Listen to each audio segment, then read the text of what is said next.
الآن مع أكشن مع وليد أتحدث عن أسعار الحكام الأجانب. يقول ب300,000 بعض الحكام. اسمعوا مقطع كامل. خليني أوريكم تكلفة الطواقم الأجنبية لما تجي في السعودية. يعني الطاقم التحكيم الأجنبي تدفع فيه 300,000 ريال إذا أنت جايب 4 حكام، يعني ساحة ومساعدين وفيديو.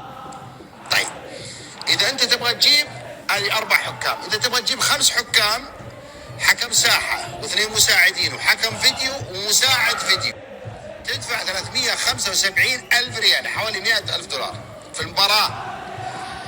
حبيت تكبرها عاد حتى الرابع ما تبغى سعودي، فتصير 6 حكام ب450,000 ريال، حكم ساحة و2 مساعدين وحكم فيديو ومساعد فيديو وحكم رابع. ما تقول حتى العمال حق الملعب 600,000، والله كارثة. طيب هذا رقم. طيب السنة الماضية أنا أوريك تكلفة طواقم التحكيم في الموسم الماضي. عدد الحكام، المباريات اللي طلبت فيها 4 حكام يعني ساحة ومساعدين وفيديو، 89 مباراة، كلفت 15,575,000 ريال دفعتها الأندية عشان 89 مباراة في المجموع. وفي في 37 مباراة، شوف الجبروت ها، في 37 مباراة جابوا فيها 5 حكام، يعني حكم ساحة و2 مساعدين والفيديو والمساعد، ما بقي حتى القهوجي اللي في الغرفة الظاهر بيدفعون له. كلف 8,103,000 ريال. مجموع طواقم التحكيم الأجنبية في الموسم الماضي 126 مباراة، انصرف فيها 23,678,000 ريال. لما تراجع الأداء ما أدري هو يسوى المبلغ هذا. عموما عدد مباريات دوري روشن الموسم الماضي 306 مباراة. الحكم السعودي قادوا، الحكام السعوديين قادوا 180 مباراة، والأجانب 126 مباراة. سامع الأرقام خالد السعود؟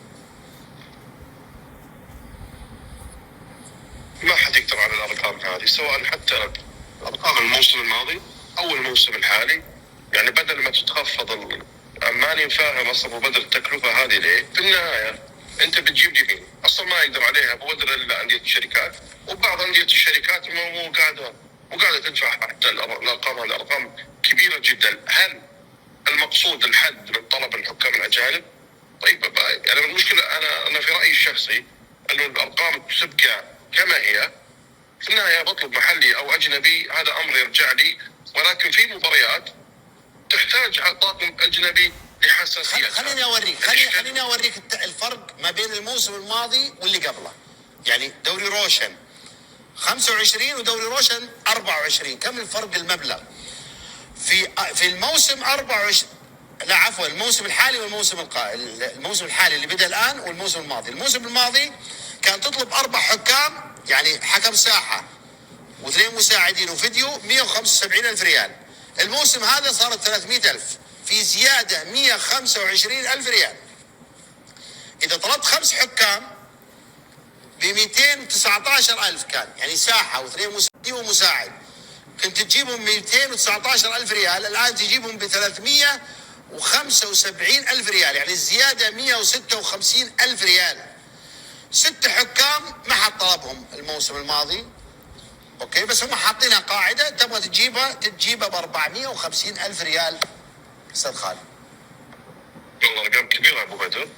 ما اعرف انا ايش يعني، اذا كان في القصد منها الحد انا ما اتحمل. او الاسعار زادت. ما اعتقد انها زادت ابو بدر. الكلام وين؟ لا تجبرني انت اني اروح على اي اتجاه وتضايقني فيه. انت وجدت لكي تساعدني، سواء اطلب اجنبي او محلي، انا انطلب محلي فاتحمل ذلك، لكن لا تقفل علي باب في مباريات مبدأ في اخر الموسم. على الاقل تحدد هبوط صعود. خليني اوريك